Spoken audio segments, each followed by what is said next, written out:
Hello, everybody. Welcome to the 23rd Alexi Sale podcast. It's just me and Talal today. Mostly I will be answering your questions that you've sent to me via WhatsApp and Instagram and so on and so forth. Just also give you a quick update on what I've been doing. I think I've slightly let the podcasting and the bike riding slide. The reason is that I have been working on my new series for Radio 4, which is called Alexi Sale's Strangers on a Train.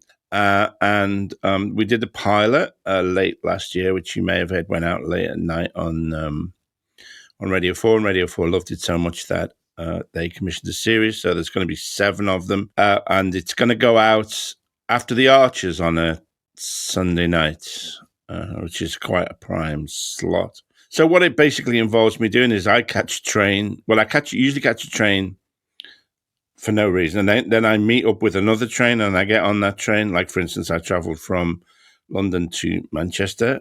And then from Manchester, I caught a train that went from Manchester to Bournemouth. And while I'm on the train, I just talk to people on the train, really. And talk about myself. I recount things that have happened to me in the various towns that we go through. In fact, the Manchester to Bournemouth episode is quite heavy on that. And I think it's really interesting. It is, really interesting piece of radio. I think at its best, it's phenomenally deep. You can kind of get drawn into. I mean, obviously, I know what's happening, but I think it's kind of slow radio in a sense. I just let people talk about asking where they're going, and you get some fascinating stories. And I think if it works, it's going to make really interesting radio and really different in a way. We don't get it, the show never gets off the train. It's entirely recorded on the journey. I don't plan in any way. I don't plan what I'm going to ask. I don't plan. I say the things that when I talk about anecdotes that have happened to me. I haven't written them down or anything. They're very spontaneous, and that gives them a kind of a different kind of quality. I think because most television and radio and stuff, by its nature is pre-planned. So yeah, it's really interesting. It's tremendously exhausting. One of the things going from Manchester to Bournemouth or Cardiff to Portsmouth or London to Glasgow for no reason is extraordinarily exhausting experience, really. Nevertheless, this will be coming to your radios in June. If you want to meet me, then just you might just get on a train at random. I might be on it.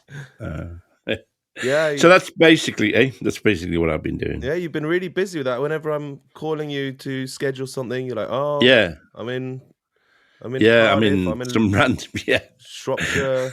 Yeah, and we stay at Premier Inns, which I must say I've really taken to. You have? Yeah, I really enjoy the Time. Well, their basic restaurant is called Time, Thyme. Yeah, but the one in Portsmouth that we stayed in was called The Block.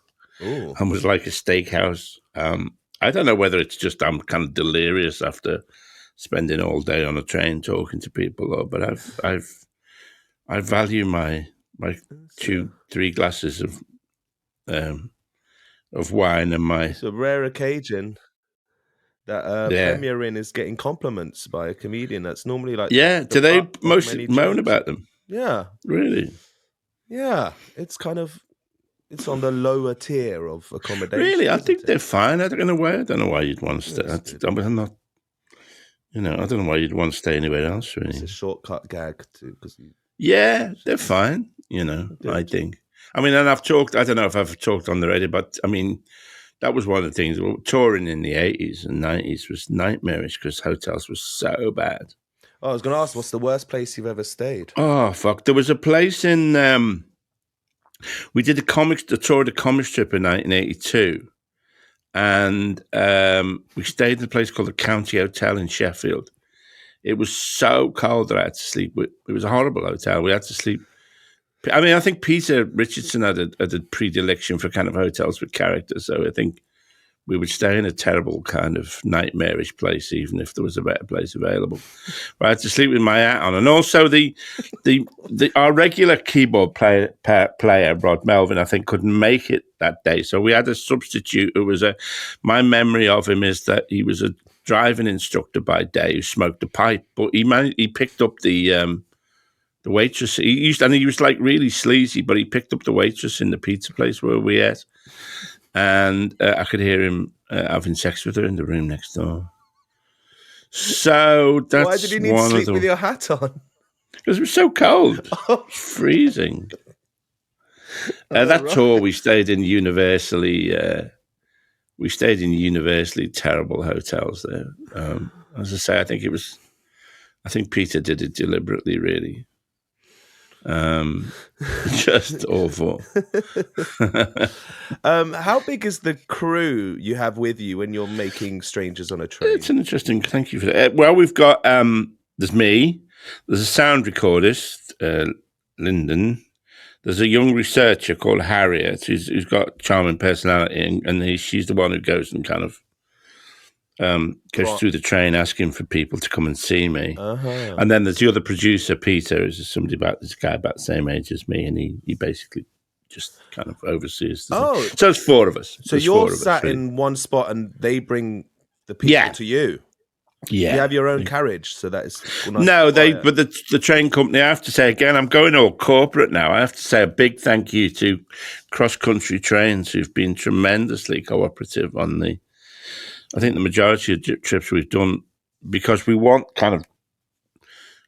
journeys partly that go from one odd place to another. So Cross Country Trains tend to undertake that journey, but they've been tremendously helpful.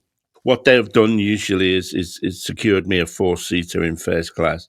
Nice. A table and 4 chairs, and the sound recorders, and puts the microphones in the center of the table, and then I sit on one side. Usually, like you're doing a podcast. The people. Then Harriet goes through the train and gets people, and they come to see me, and they sit opposite me. And then who was the fourth person? The sound recordist, Harriet, researcher, producer, and me. There's 4 of you. Yeah, okay, because I was picturing you walking up and down the train and tapping people on the shoulder. Yeah, by myself. Yeah. You could do that. I mean, it would theoretically be possible, but I think that the one bit of it, I think I'm a very good interviewer because I just let people talk, and I've got no agenda really, and I'm genuinely. I mean, I've met some amazing. Particularly really interesting women who do fantastic things. Oh, just fucking imagine if it was James Corden or Michael McIntyre, and they would just be crowbarring in their own shit. Like, exactly, and you just let I'm just fascinated by people, and I just let them talk really. And in fact, we had a cut.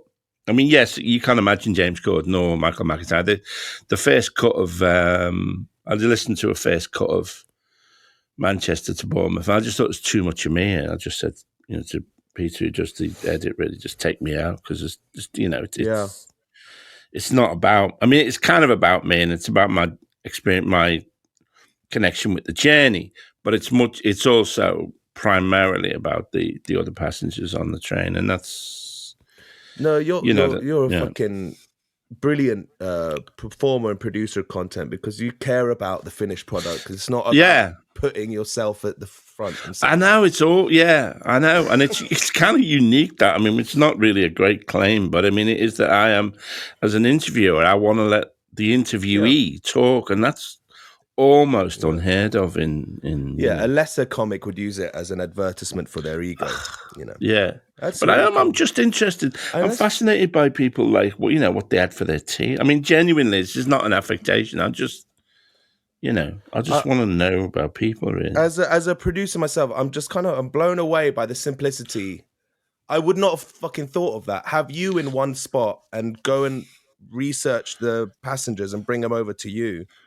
That little touch, I can just see how that would make the show so much better really than have you going up and down the train exhausted. It's such a simple touch. It was the producers Peter and Nick who decided on that format right from the start. And Harriet, she's a student at Cardiff University, I think, doing a kind of media, but she's very sweet natured and stuff, and she just she's very good at bringing people, just persuading people to come and talk, really. So it's a and the sound recorder is obviously tremendously I experienced. used to have to and do stuff. that for the BBC. I was a researcher on a bunch of reality shows, and you have to chase people with release forms, Yeah, and stuff, and yeah. I mean, I think it's an unusual. I mean, it's a particularly unique task, but I think she does it very well. Yeah. Right? It's you got to have a good personality to do that. yeah, and that's the one area that I couldn't, I couldn't do really. I used, and then I worked on 24 Hours in A&E. Have you seen that show? Yeah, that was a difficult one to do it for. Yeah, imagine. I mean, there's so many shows like that now. And that was the original, was it? I think, or one of the first. But they just put like remote cameras everywhere in the hospital, and they filmed everyone first and then asked for permission. So that was a really tricky thing to do, because they're like, but there are signs all over the hospital saying you're being filmed. There are cameras here. Yeah, it's like, if you don't want emergency treatment here, go somewhere go else. Get sick. Go somewhere else. Yeah, take your broken leg elsewhere. Limping to the next door hospital. Yeah, I mean, that seems a bit exploited. I mean, it was rough, and that made me actually quit telly, that job. Really? Yeah, after really actually quite harrowing kind of story they were following. Right. It was really rough, and I was like, I can't do this. But I did appreciate how the finished product was really good, and also kind of important in showing the hard work of the NHS and stuff. Yeah, kind of. But then you do think, hang on a minute as well. Yeah, it's you see the finished project and you kind of accept it. But yeah, like you say, the kind of coercion and the sort of intrusiveness of the processes, in a sense, it's very morally ambiguous, I think. Yeah. Can you imagine? Like having a stroke, heaven forfend, and then, finding out a couple days later, and the kind of things you say and do while you're having a stroke, and the doctor, you and stuff, and then a couple days later, don't you get permission form right there and then? Well, you can't. Not in those kind of situations. Like those, they just kind of film it and hope for the best, and hope that when you're. But then you have to chase up the victim afterwards and get them to sign a permission form. And they're like, they didn't know when they were in an ambulance that hospital was being filmed. Yeah. And it's very. I say it's rough, it seems entirely neutral and, like you say, celebrating the NHS. But when you think about how those shows are put together, there is a very kind of it's a thin ethical line that they cross over, I think. Yeah. And I agree. That kind of was the limit for me. Yeah, really. Because the director was very gleeful in what they were capturing, and we're watching like real life, like suffering, and it's happening right now. And you're smiling and going, get a close up, zoom in on her face. Oh yeah, that's great. And I was like, oh, it was like psychopathic behavior. I couldn't. Yeah. Be there anymore. Yeah, there's a famous from the 1930s. There's a cartoonist called Bateman. I can't remember which paper he worked for, but it's something like the cartoon. It's like this man jumping up and down with glee, and it's only the editor of a newspaper hearing about a hideous murder in Limehouse or something. And I just thought, that's sums it all up really. And I'll tell you one thing, and I have a question about it for you. But like I was also a runner on that show, and I'd have to make the teas for like the sound mixer and the camera operators and stuff. And one of their tea requests was he liked a mint tea, but he wanted it cold, so I had to make it an hour in advance, right? And with milk. So it was a cold mint tea with milk. So I had to like prepare his tea order an hour in advance. Right. Did you ever? Have you ever made strange requests from runners on shows you've worked on? What's the most you've asked of a runner? Have you ever felt bad for something you've asked? I would have. I think there must be. Yeah, there must be things in my past where I have asked for terrible things.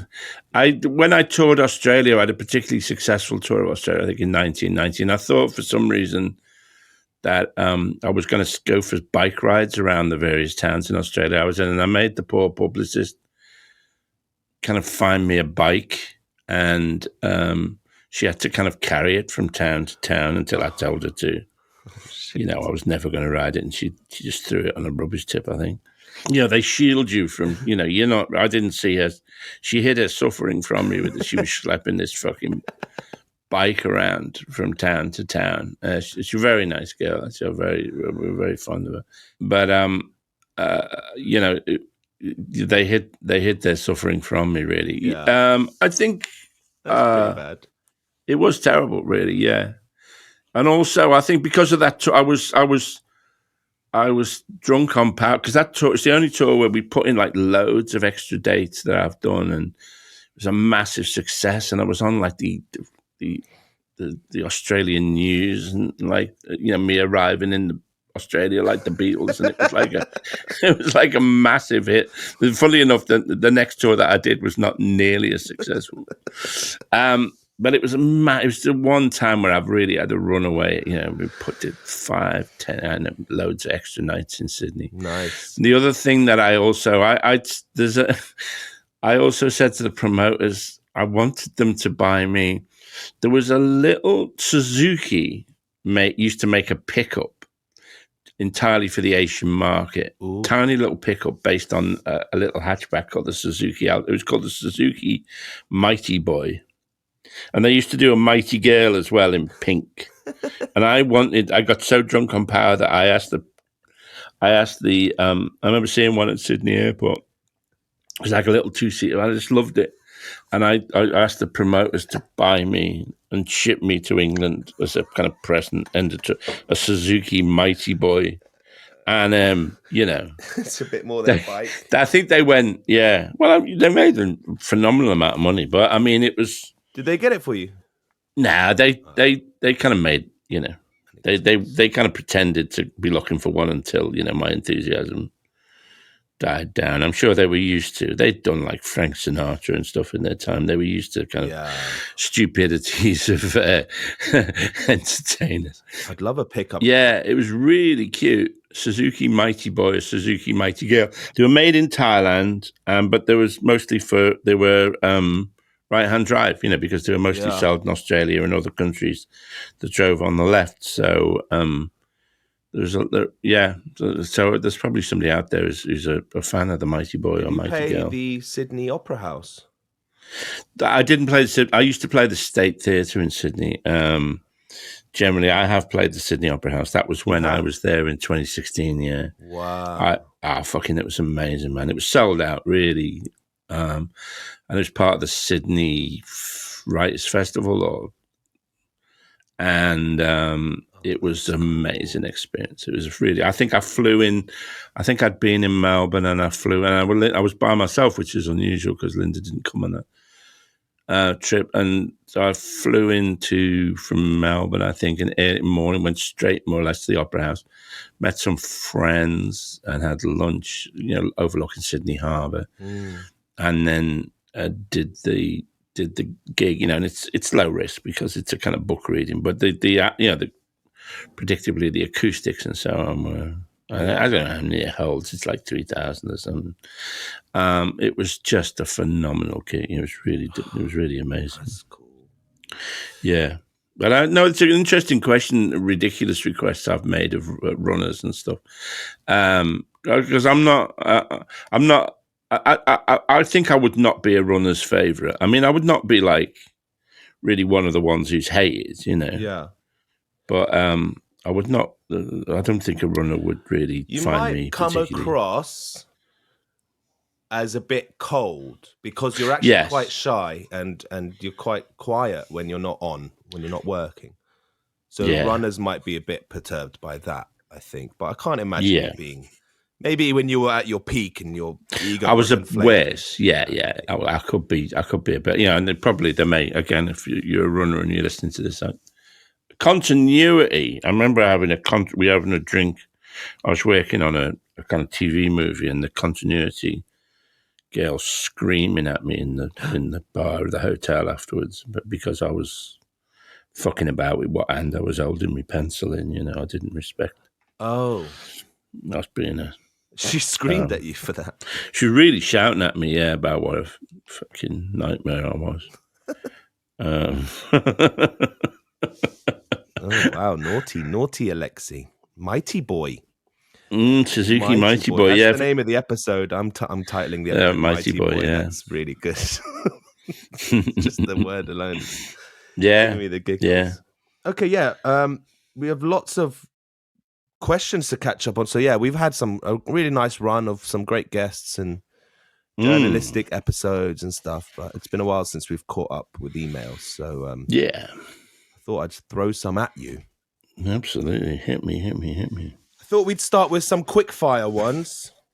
So don't feel, unless something comes to you, don't feel the need to dwell on any of these. I put out a story on our Instagram, which is Alexi Sale Pod on Instagram, if anyone wants to follow us there. And I asked our followers for questions for Alexi. And we talked about all-time favorite car. Have you mentioned that on the show before? No, people have asked me about that. Would you like? Well, the Suzuki Mighty Boy probably is one of my. I'd forgotten about that, so I never actually owned one, but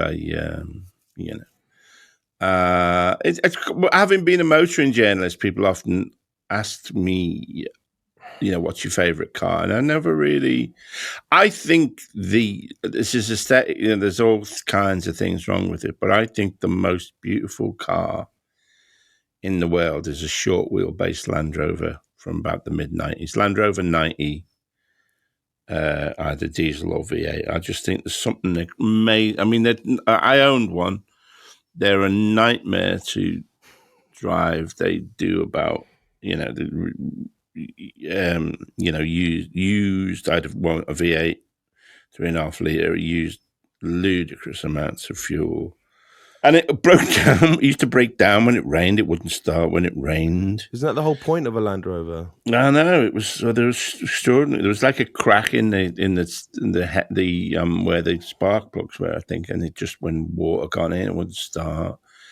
I remember it was a lot of the rivets that were rusting, and there was like you were like a kind of a jailer in a Victorian prison. There's so many different keys to just to operate, like the fuel cap, the back door, the ignition. There's a whole bunch of keys you needed. It was ludicrous. You'd always bang your right elbow on the kind of door. I mean, it was an amazingly heavy clutch, and but yeah, it's your favorite. But it was just, I think it's the most pleasingly.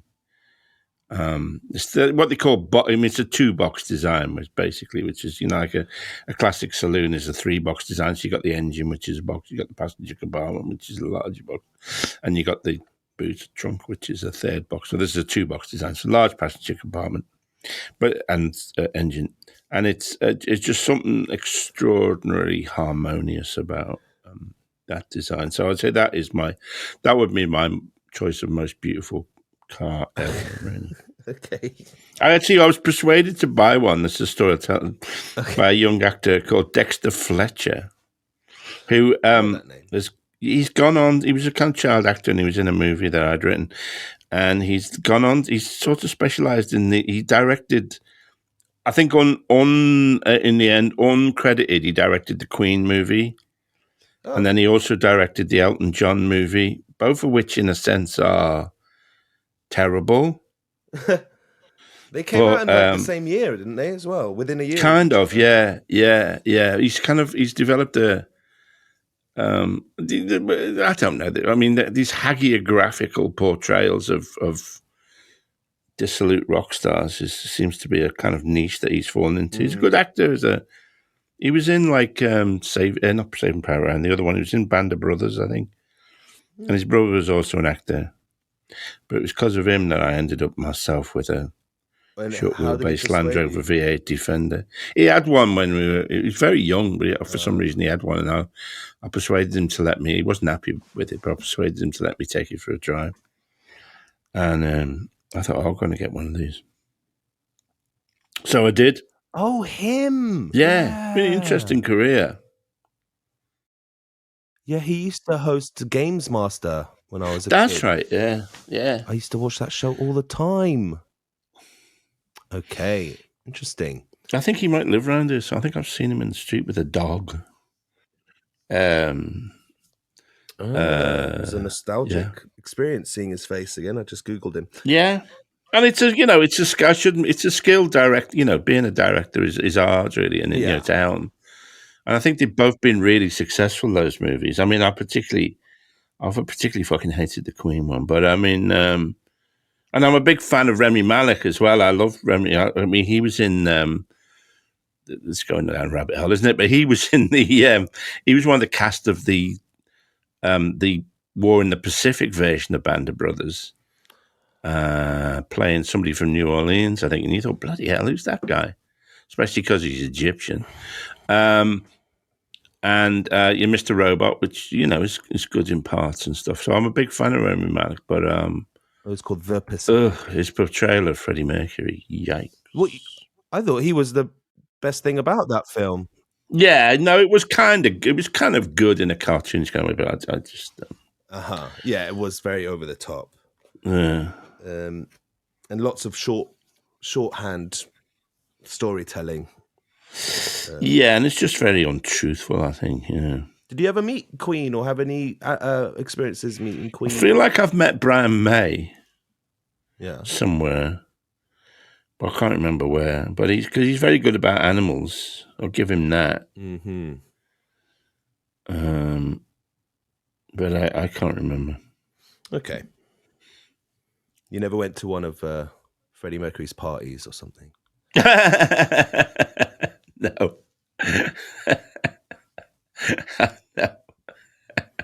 Okay. Yeah, done cocaine off a Chippendale's chest? No, sadly, no. I wish I had. Are you still a Maoist? No, not really. I mean, no, I was just a brief recap. My parents were in the British Communist Party. You have to know the kind of the minutiae of disagreements amongst the left, really. But my parents were in the British Communist Party, and my act of rebellion was to move briefly when I was about 16, to move further to the left of them and become a supporter of China, and therefore a Maoist. And the China pretended to be kind of the authentic voice of Marxist-Leninist thought, whereas Russia had become reformist, revisionist. They called it because they let people have a choice of two different types of pen. And so I'm still. And then I was in this Maoist party called the Communist Party of Britain, Marxist-Lenin, brackets Marxist-Leninist, and it was very, it was during my. I mean, I left when I was about 21. I ceased to be a member of any party, but it was a tremendously. I wouldn't. I think that both China and the Soviet Union were terrible, terrible places which betrayed. Betrayed socialism, betrayed. Treated their people. So there were reasons for it in a way, but I think that whole idea of Marxism, Leninism, the cadre of what's called democratic centralism and stuff just leads to dictatorship and cruelty on an enormous scale, And I think it's a kind of interesting for I think that awful things happened under Mao, really. And, it's really sad. These beautiful ideas. Yeah, and it's also as you say, exactly. People that people's impulse to make a better world, and then somehow. I mean, that's why, it's something. I mean, I think what we've talked about a bit is that right wingers are horrible, horrible people. They're just vile people. Left wingers are, by and large, nice people, but they still, in the way, it still seems like, certainly Marxism, Leninism has always led to terrible, terrible things, really, and it's problematic, The cliche is power corrupts, Yeah, I think that's, it's a cliche because it's true. Could you imagine Corbyn if he managed to become prime minister, becoming a tyrant? I cannot. Fast forward 20 years. But he would have been. I don't know what would have, in the unlikely event. He's doing great stuff on the. His experience with us. By the way, has inspired him to go and start doing similar things. Oh, really? There's not much I can say because, I don't want to blow up his spot, as they say. No. But what he's doing, what's currently coming out from Corbyn is really interesting on his TikTok. Jeremy Corbyn has a TikTok and he has videos. He's doing like man on the street interviews now. Okay. He's on the street in his constituency with a microphone talking to locals. Right. Asking them about the community centre and the food bank, and then he does a little piece to camera at the end. So I would love to plug Jeremy Corbyn's TikTok. Yeah, definitely. Always close friend of the show. He's wonderful. Yeah. Okay. I mean, I should say, I don't know. It's really because I've also been. The other thing I've been working on is that there's a new series of Sandwich Bar, I think, which is Lexi Sells Imaginary Sandwich Bar, which is scheduled for the end. The recordings, if people want to, I mean, they won't be on. They're not exactly on sale, but we will be recording at the Radio Theatre. I think 3 nights, 3 Fridays. I think in late September.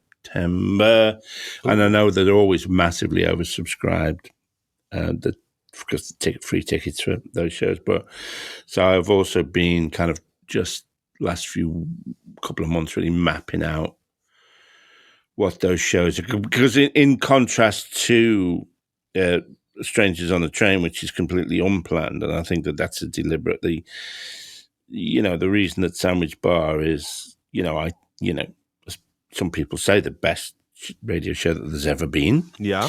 Which I think is a reasonable. That's what smart people say. Yeah, it's because it's meticulously, everything is meticulously written, planned out. I work it all live, usually at the Museum of Comedy and stuff. I test out. Most of the material has been tried in front of an audience before it's done on the radio and stuff, which is very unusual, I think, it's a phenomenal amount of work goes into those shows. And that will presumably be TX transmitting towards the end of this year. And at the moment, a lot of the stuff is about my thoughts, because it's based, there's elements of it's based on the 2020 stand-up tour, is about Corbyn and that whole situation. Really, it'd be interesting to see, one, how I make it fit now, and two, whether the BBC has always been, Radio 4 have always been phenomenally supportive of me, and I don't know. It'd be interesting to see whether that will continue. Really, Well, you do work very hard on it. You're doing your test shows now. Yeah. So anybody wants September. Yeah. I'm doing a couple more Museum of Comedies. I don't know whether it's sold out or not. The end of this month, if people are interested, and then I'll probably do more, over the summer and stuff. Wicked. Yeah. I should plug that really if anybody. Yeah, go to the Museum of Comedy website and search for Alexis Sale or search for Imaginary Sandwich Bar, and you'll see his. Yeah. So there's 2 coming up at the end of this month, and then I'll put more in. And it's, I think it's then the shows are not. I think they're much better because you admit they're work in progress shows, but I think they're still pretty tight really, and so it's I think it's a decent night out in itself, really. Okay, I have 2 topical current affairs questions for you. One is what's your opinion on the Downing Street party scandal? And the other is, what's your opinion of the slappening? That's what I've called it. Yes, because you were gonna Well, to deal with that first, it was really interesting. Well, I mean, again, I'm going to go off on a tangent here. In a way, it's really interesting. That when Will Smith slapped Chris Rock at the Oscars, I searched inside my soul, because everybody was bloviating about it, weren't they? I discovered that I passionately didn't care. I mean, I profoundly, violently, I didn't have any kind of opinion at all about any of it. That and I it's like I don't know whether that's possible I don't know if there's any students of philosophy out there, whether you can passionately, it's a bit like a black hole, isn't it? Which is an absence, really, but is at the same time contains these massive forces of physics. But whether it's possible in a philosophical sense to be passionately uninterested in something. And I was watching, for some reason, Russell Brand's podcast video, whatever they're called, popped up on the thing down the side when you're looking at stuff on YouTube, which mostly for me is like giant Soviet aircraft, guns and stuff, or stuff about like the Austin Princess Vanden Plas. You might also like this. Yeah, it's been offering me Russell Brand, really, and it's an interesting. In a way, said something slightly similar. I mean, in his different way. I mean, and it's interesting. It's an interesting thing for me to look. I mean, he's got like 5.5 million subscribers and all that stuff. But he said something a bit similar. But also, he tried to link it by saying that he was talking about the board, and he was talking about the situationists and this kind of the idea of the spectacle, and just saying how the Oscars are finished and it's kind of decadent spectacle, and it's about and I don't even really feel. I mean, he's probably right, but I don't even feel that really. So that's my take on that. Really, it's also I feel nothing. There's probably a reluctance. I mean, I don't know whether I'm striking a pose here. There's perhaps a reluctance to have an opinion. I just good for you. But no, I find nothing. Okay. Yeah, and Partygate. Anything to say about Partygate? These are both a bit dated now. Both these things. Yeah. Not really. Well, it's interesting. The other thing about, I mean, that watching Russell Brand has sort of set running in my mind is this thought, which is also about. Is this the idea of the comedian as activist, really, and the comedian as commentator and on and I agree with what Russell Brand says in the interviews, and this is like I have no set position, and he interviews some really interesting people, and I think his viewpoint, as much as I can decipher it, seems really interesting. But I just wonder, I kind of think that's not having and I do a bit on this show, obviously, but it's like it's not if you take something, the job of the artist is to make art out of something, not to just have an opinion, because that's not good enough, really. You've got to take that incident of something like Partygate and make something of it, and then when you do, it's complex, and it's it's kind of if you make a really good piece of comedy out of that, it's a really it's something really interesting and beautiful. If you just say shit, it's like I suppose that's not if you got that gift to be a comic, then make comedy, don't say stuff. But it's an interesting kind of. Well, I think that's where Russell Brand's journey has led him, hasn't it? He's now more of a pundit than a comedian. I can't. And it's interesting, and it's he's obviously a million times more successful than we are.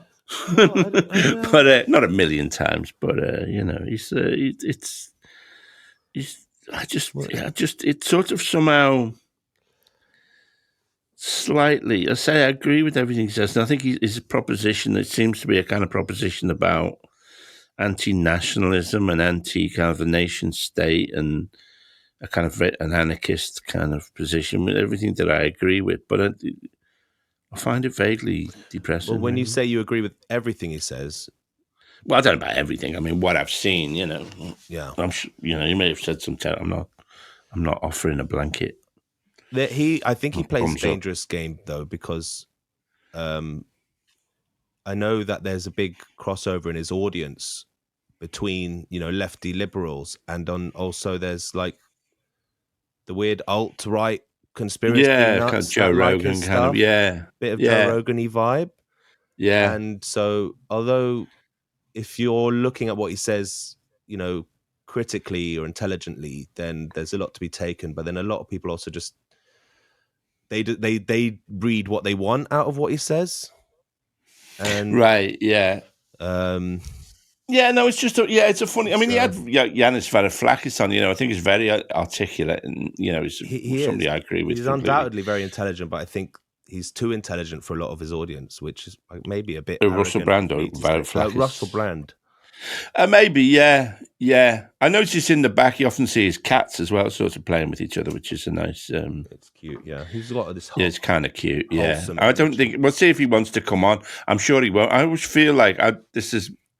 I remember when I used to do like celebrity interviews for the Radio Times. I think we were always trying to get Russell Brand, but he'd never. That would be a really nice topic to talk to him about as well. Actually, how you the crossover between comic and pundit or commentator. I think he would not. I don't know what if he's got any opinion. It's arrogant to think that he's got any opinion about. He'd certainly fill an hour for us. He'd have a lot to say. Yeah, but he probably would. I think he would steer well clear of me. I suspect. I might be wrong.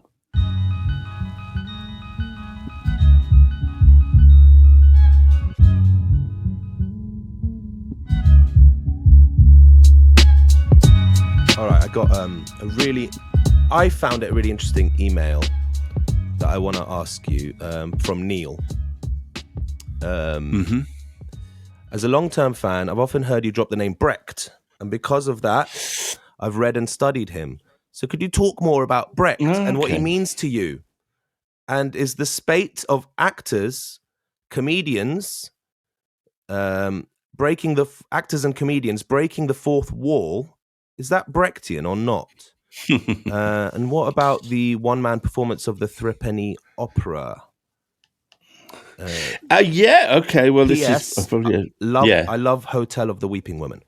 All right, that's the whole thing. Weeping Women Hotel. Get it right. Well, Brecht has played an enormous part in my life and as my development as an artist. Just to I don't know, set the scene for those who don't know. Bertolt Brecht was a left-wing playwright in pre-war Germany.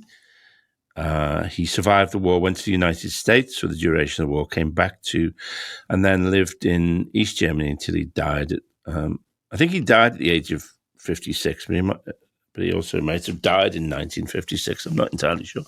And there's a theatre dedicated to his work in Berlin, which is called I think it's still there, called the Berliner Ensemble, which was subsidized by the East German government and then survived reunification. He was I've not prepared anything. Brecht himself, I think, was amazingly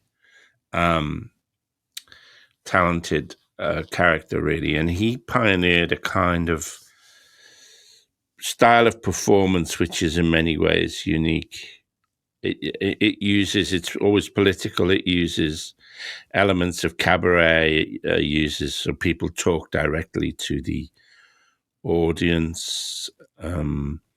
It's also the technique that he pioneered, I think, called alienation, where you are what he talked about was, the normal theatrical mode is catharsis, where you sink into you sink into the drama, and you forget that you're watching a drama, and you your emotions are expunged, or you feel sympathy and you're made to cry. And in a Brechtian performance, you're always reminded that you're watching a performance. You're always taken out of the moment deliberately. So this is important. His most famous works are probably Threepenny Opera, where he worked a lot. He did a lot.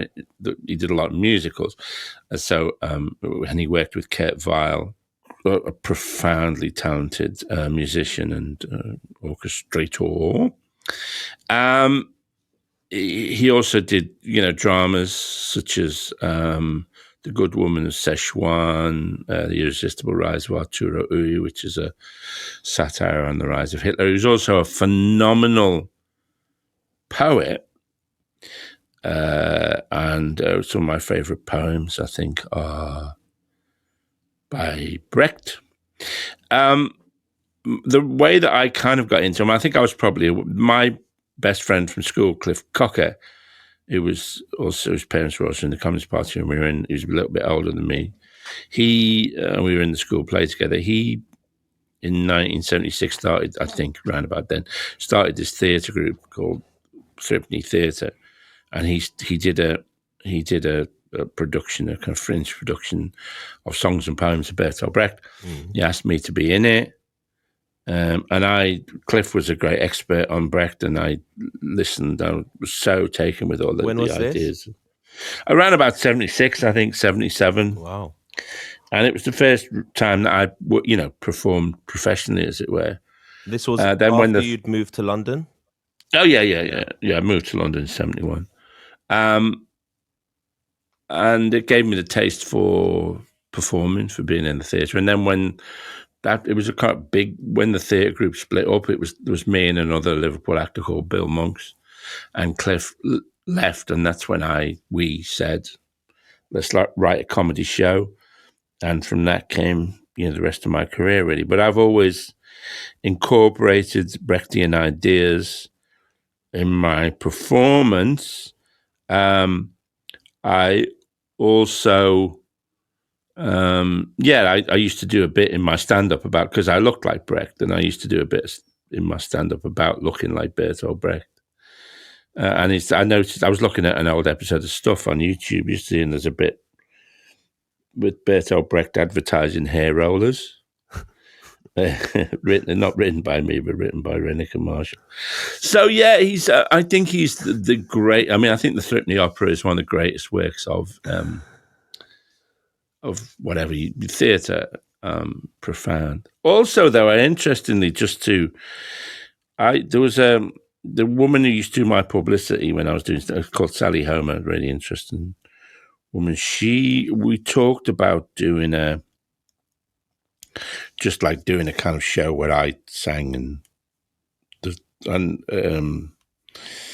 did like a little Brecht show with a trio, and I'd sing the songs, and we did some, and it's also where I met the musical director of my radio show, Tim.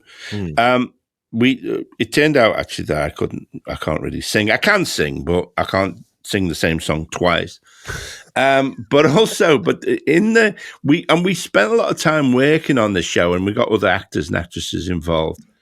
In the course of Sally and their partner, whose name I can't remember, started to researching Brecht and found out, or this was their take on it, that in fact that in a sense, Bertolt Brecht was not Bertolt Brecht, was not just an individual, but was was him, and then a group of women who he ruthlessly exploited, and in fact did. Yeah, it was a kind of collective, really, that a group of women who Bertolt Brecht himself really exploited rather ruthlessly.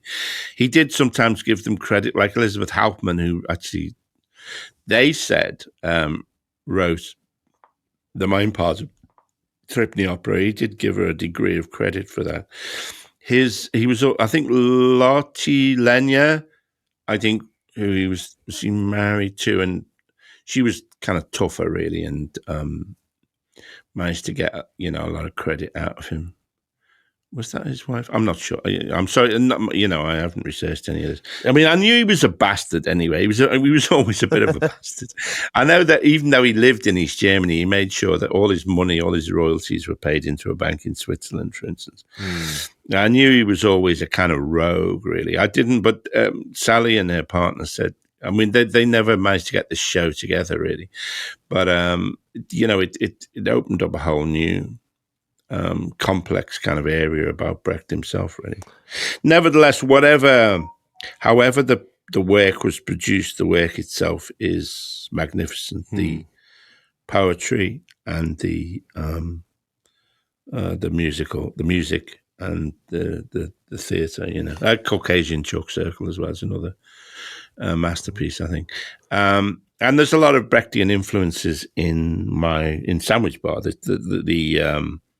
The opening song itself is clearly a kind of Brecht parody. Uh-huh. And, that idea of kind of constantly reminding the audience that they are watching. And I taught at Chelsea Art School, I taught I taught Brecht as a kind of general studies option for a couple of years. Yeah. So, yeah, he's profound. He died in 56 at the age of 58. At the age of 58, right. He had two wives, not at the same time, Helene Weigel and Marianne Zoff. I think Helen Biago was pretty, kind of fiercely. Is she the second one? Yeah. Yeah, and she was the one, in the kind of fiercely defended the legacy kind of thing, I think. And the second part of the question, so the spate of actors and comedians breaking the fourth wall, is that a Brechtian practice? Can be. It's not necessary. I mean, that idea, once that, he probably didn't invent he clearly didn't invent talking directly to the audience. Well, that was kind of Greek theatre did that with the choruses, But I will say, if you want a modern reference to Brecht, there is a direct one. It's not that modern, but that film Natural Born Killers has a lot of Brechtian elements in it. Does it? I did not know that. It's Oliver Stone. But he purposefully wanted, because the film is so ultra-violent, he wanted to remind the audience as often as possible that they were watching a film and that they wanted to break the suspension of disbelief. So he would do really weird techniques, like have random projections onto the actors, right, and like really unrealistic sequences and editing. Okay, and he cites Brecht as a yes, I remember him saying that was an influence. Well, maybe we should get a Brecht expert on, and we can go into this in greater detail, because it's cool. Certainly. That was one of my first introductions to drama in high school. I played Arturo Ui in. Okay. Terrible rendition of the play. I can't. Yeah, well, drama schools, and they like them because they got big casts, so everybody gets a part, don't they? It's one of the reasons that Brecht is so popular. I saw a terrible production of Threepenny Opera at the National Theatre a few years ago. Awful, depoliticized, really. In the way of our modern age. I think it's a paean of hate against the ruling class and against the royal, against the idea of royalty and stuff, and all that had been kind of filleted out of it. Really, it was dreadful. But it was very well done, but entirely empty. I also had a goldfish. I named it Arturo, and my cat ate it. We have run out of time. We didn't get through many emails, but we did power through a lot of stuff. We had a lot of Instagram questions that we went through. All right. Yeah, I think that's it for now. All right. Well, maybe we'll do like an interview. Oh yes, I think the next thing I'm trying to get together is I've spoken to Nigel Planer and I've spoken to Lisa Mayer about doing where we sit and watch an episode of The Young Ones. You say that'll be popular. We've teased that a lot. Yeah, we want to do a YouTube. I tried to explain it over the phone to Nigel. I'm not sure he was entirely clear about what was going to happen. So you're going to sit. You're going to sit with Nigel and Lisa, fingers crossed, and watch a couple episodes of The Young Ones, and then I will edit that into a couple of YouTube videos where it's you and them reacting to the episode, live commentary, almost almost like a commentary track that you'd get on a DVD, but it will be edited, and then also we can pause the tape if you have a good anecdote to tell about something that's just happened. We can pause the film and you guys can have a chat. I think that would be really cool. That will go on the Alexi Sale podcast. Actually, no, it's the YouTube channel is just called Alexi Sale. It's the official Alexi Sale YouTube channel. That'll go up on there. Please, follow us on Instagram, Alexi Sale Pod. And the last thing I want to crowbar in, Alexi, is the Patreon, just to remind our listeners. You say it. We have a Patreon. I approve this message. Thank you, Alexi. It's patreon.com/Alexi Sale Podcast. You can find that. And we've just released the first live show we did. We did a live episode of the podcast at the Museum of Comedy in front of an audience. I've put that up on the Patreon, virtually completely unedited. There was a couple bits we just had to get rid of. If you want to see it fully unfiltered, come to the next live one we do. But yeah, you can subscribe for any amount of money on our Patreon, on any tier, and you'll have access to this live show, the next one, which will be coming out in the next couple of weeks, and any more that we do. So please come and join that and support the podcast and the YouTube and everything we do here at Alexi Inc. Any last words, Mr. Sale? No, just okay, bye. Okay, bye. I've got to go. All right, bye. There's a man coming round with a thing for me. Okay, bye-bye. Bye-bye.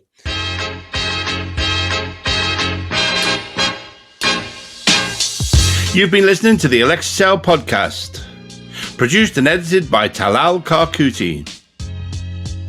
Music by Tarboosh Records. Thanks to Anthony Overton for the sound engineering, and to Audio Boom for hosting us. And don't forget, you can support the show by signing up to our Patreon, which is patreon.com/Alexi Sale podcast. All right, thank you. Bye.